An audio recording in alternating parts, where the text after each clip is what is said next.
In this video, I'm going to walk you through the best display settings for your Nintendo Switch 2 on any TV or monitor. So first, we're going to go down to your system settings. And then in your system settings, go down to display. And then here are the different options we're going to walk through. So your HDR output, make sure that's enabled, so turned on, so it will have your high dynamic range for any compatible software. And then your TV resolution, make sure this is set to automatic.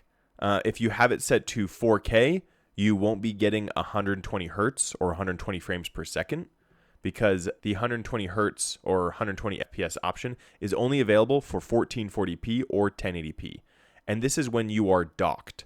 Also, the 4K option isn't available when you're using it as a handheld. This is just as a docked option. So I recommend setting this to automatic so that if your TV, monitor, and your supported software is able to use 4K, or if you want it to have 120 frames per second at a lower resolution, then you can select these options. But I recommend keeping it automatic. And then your RGB range should already be set to automatic. I would keep it there, and I would also keep the screen burn in reduction and the match TV power state set as enabled.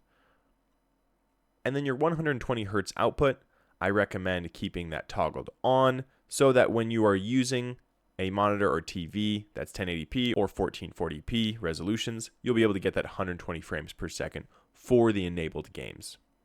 And then auto low latency mode, keep that enabled. And then your HDR output, you can have that selected for all software, but I recommend having it selected for compatible software only. And then down here, this should have been a part of your setup process for your Nintendo Switch 2, where you adjust the HDR settings and by selecting up or down when it shows the different sun options. And so those are the recommended best settings for the Nintendo Switch 2.